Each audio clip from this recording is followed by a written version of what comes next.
చాలా special moment sir ఇదైతే for us. Thank you so much for that. And yes, over to you sir. అందరికీ నమస్కారం అండి.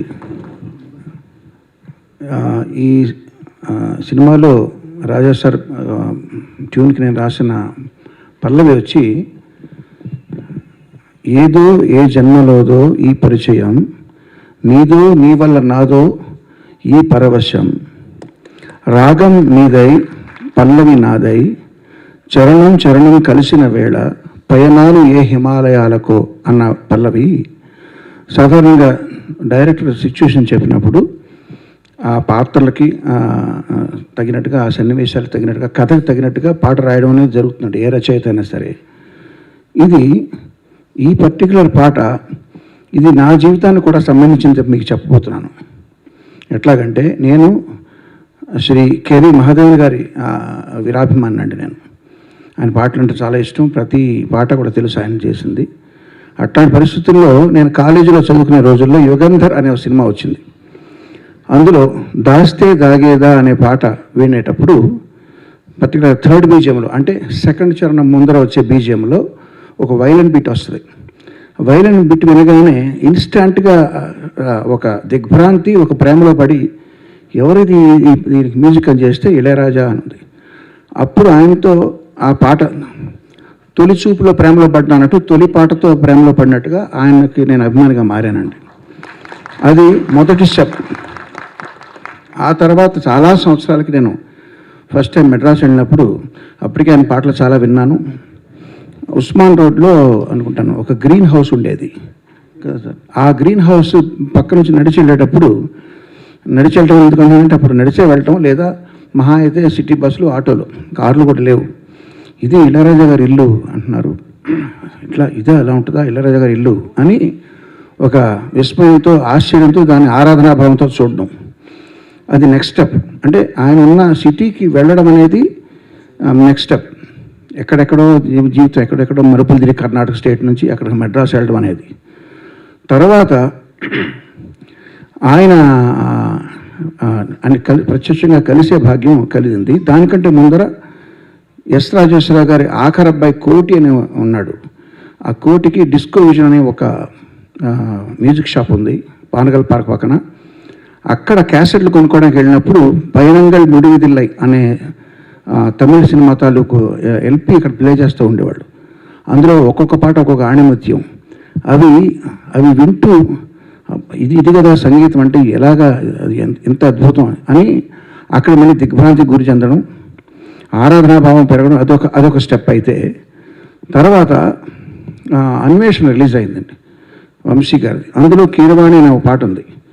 అది విజేంద్ర ప్రసాద్ గారు ఆ పాట ప్లే చేసి ఆయన కొన్నారు క్యాసెట్ బజార్కి వెళ్ళి, ఒరే ఈ పాట చూడు, ఇట్లా నువ్వు ఎప్పటికన్నా కంపోజ్ చేయగలవా అని చెప్పి నన్ను తిట్టారు. ఇది ఆర్కెస్ట్రేషన్ చూడని చెప్పి. ఆ పాట ఎంత అద్భుతంగా ఉందంటే, అద్భుతంగా ఉందనే ఫీలింగ్తో పాటు భయం కూడా కలిగింది. ఎందుకంటే ఆయన తిడుతున్నారు ఒక పక్క నుంచి, చాలా భయం వేసింది, అసలు ఏంటి ఇళయరాజా గారు అని చెప్పి. సో అది ఒక స్టెప్. అయితే తర్వాత చాలా సంవత్సరాలు నేను చక్రవర్తి గారి దగ్గర పనిచేసేటప్పుడు వేటూరు సుందరామూర్తి గారు ప్రసాద్ స్టూడియోకి ఆయన కంపోజర్ తీసుకెళ్లారు. నేను ఆయన కూడా తిరిగేవాడిని, వేటూరు గారు కూడా. అక్కడ నన్ను పరిచయం చేసి, మీ భక్తుడంటే వీరాభిమాని అని చెప్తే అక్కడ ఆయనకు నమస్కరించడం జరిగింది. ఆయన ప్రత్యక్షంగా కలవడం జరిగింది. ఆ తర్వాత స్టెప్ ఇలాగ స్టెప్ బై స్టెప్ ఆయనతో ఆయనకి దగ్గర అవుతూ ఉండగా, అనుమానాస్పదం అనే సినిమా ఆడియో రిలీజ్ ఫంక్షన్కి నన్ను గెస్ట్గా పిలవడం. అక్కడ దేవిశ్రీ ప్రసాద్ వీళ్ళందరూ కూడా వచ్చారు. అక్కడ వంశీ గారు నన్ను పిలిస్తే అక్కడికి వెళ్ళి ఆయనతో సంభాషించే అవకాశం కలగడం, ఇంటరాక్ట్ అయ్యే అవకాశం కలగడం, ఇవన్నీ ఒక ఎత్తు. అయితే మోహన్ బాబు గారి సినిమా కూడా గుండెల్లో గోదావరి అనుకుంటా, అక్కడ కూడా ఆయన కలవడం. ఇలా కలుస్తూ ఉన్న తరుణంలో ఆయనకి నేను పాడదాం అనుకున్నాను. ఒక్క పాట కూడా నేను పాడే అదృష్టం రాలేదు. కానీ ఇప్పుడు చెప్పిన అవకాశం, ఆయనకు పాట రాసే అవకాశం వచ్చింది. ఇళయరాజా గారి సంగీతంలో నేను పాట రాస్తానని కళలో కూడా ఊహించలేదు. అట్లా రాసిన తర్వాత ఇప్పుడు ఈ పక్కన ఆయన పక్క కుర్చీలో కూర్చోవడం అనేది, ఇది ఎవరెస్ట్ శిఖరం ఎక్కినట్టు అనమాట. ఇప్పుడు చూడండి, నేను చెప్పిన కథ అంతా కూడా ఇది నా కథే, ఇందులో నేను రాశాను తప్ప నేను ఈ సినిమాకి పాట రాశానా, ఈ సినిమా సన్నివేశాన్ని రాశాను అనుకోవట్లేదు. ఏదో మళ్ళీ పాడుతున్నా చూడండి. ఏదో ఏ జన్మలోదో ఈ పరిచయం, నీదు నీ వల్ల నాదు ఈ పరవశం రాగం నీదై సార్ పాడమన్నారు. అదేనండి, ఆ పాటలో ఈ భావాన్ని సినిమా కోసం కాకుండా ఇప్పుడు దాకా నేను చెప్పిన రాజా గారి పట్ల ఉన్న నాకున్న అభిమాన భావానికి సంబంధించిన పాటగా మీరు అర్థం చేసుకోండి. ఏదో ఏ జన్మలోదో ఈ పరిచయం నీదు నీదో నీ వల్ల నాదో ఈ పరవశం రాగం మీదై పల్లవి నాదై చరణం చరణం కలసిన వేళ పయనాలు ఏ హిమాలయాలకు. ధన్యవాదాలు సార్. ఈ అవకాశం నాకు ఇప్పించిన రూపేష్, పవన్, వారికి నాకు పరిచయ వారధిగా నిలిచిన మా మిత్రుడు చైతన్య ప్రసాద్ గారికి ప్రత్యేక ధన్యవాదాలతో మీ అందరికీ కూడా శుభాకాంక్షలు. రాజా గారు నా గాడ్ ఫాదర్ లాంటి ఆయన.